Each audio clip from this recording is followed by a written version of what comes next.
Nomination में मृदुल तिवारी को फिर से और एक बार जानबूझकर फंसाया गया है। दरअसल गाइस, मैंने आप लोगों को पहले ही बताए थे कि कुनिका को बचाने के लिए बिग बॉस वाले कई हद तक पहुंचने को तैयार है। एक तरह कहे तो मृदुल तिवारी के साथ गलत हुआ है। सिर्फ उसी के साथ ही नहीं बल्कि नीलम गिरी के साथ भी एक तरह कहे तो धोखा हुई है। गाइस, आप सभी को बता दें कि नॉमिनेशन में जिस तरह से फरहाना भट्ट और मालती को पावर दिया गया है तो जानबूझकर पावर दिया गया है।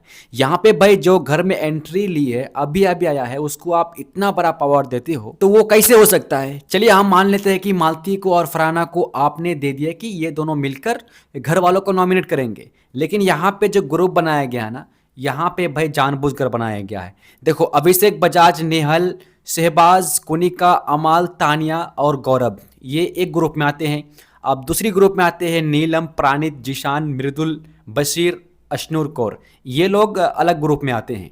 अब फरहाना भट्ट और मालती को ये पावर दिया गया है कि ये दो ग्रुप में से किसी एक ग्रुप का सदस्य को अगर सबसे ज़्यादा अगर खा लेते हैं, यानी कि ये दोनों को चुड़ैल बनाया गया है, अगर ये दोनों मिलकर किसी एक ग्रुप के सबसे ज़्यादा सदस्य को अगर ये खा लेंगे यानी कि नॉमिनेट कर देंगे, तो वो पूरे ग्रुप हो जाएंगे घर से बेघर होने के लिए नॉमिनेट।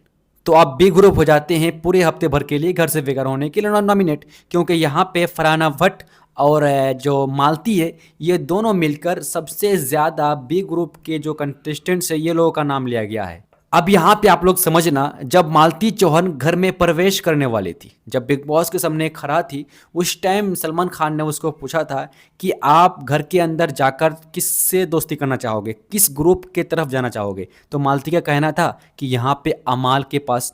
तो भाई वही हुआ, अमाल को भी रख दिया एक ग्रुप में और कुनिका सदानंद को भी रख दिया एक ग्रुप में, क्योंकि कुनिका सदानंद को बिग बॉस वाले अभी बचाना चाहते हैं कुछ दिन तक। तो अमाल और कुनिका को एक ग्रुप में डाल दिया।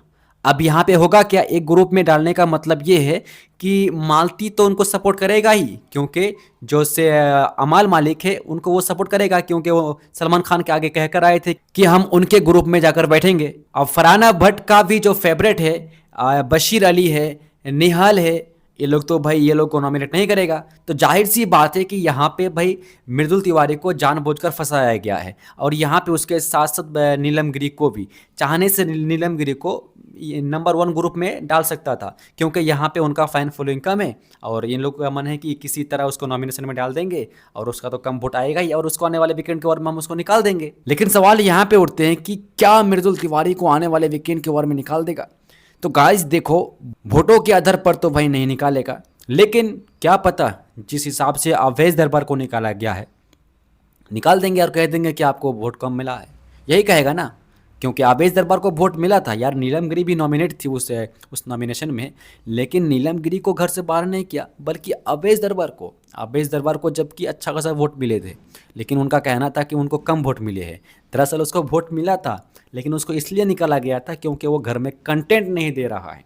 और मृदुल तिवारी का भी वही हाल है, उनको तो वोट तो मिल रहा है ज़बरदस्त वाला, लेकिन कंटेंट नहीं दे रहा है। कंटेंट के लिए शायद उसको निकाल दे, लेकिन भाई मेरा हिसाब से तो ये गलत हुआ है। ये जो नॉमिनेशन टास्क हुई है, इसमें मृदुल तिवारी को फंसाया गया है। बाकी आपका क्या कहना है, कमेंट बॉक्स में अपनी राय जरूर दें। और हाँ, आप लोगों में से कई लोग कमेंट भी करेंगे बुरा कमेंट कि आप उसको सपोर्ट करते हो, लेकिन ऐसा कुछ भी नहीं है। जिसके साथ गलत हो रहा है वो हो रहा है, उसके साथ हम खड़ा है। ठीक है, जो गलत है वो गलत है, जो सही है वो सही है।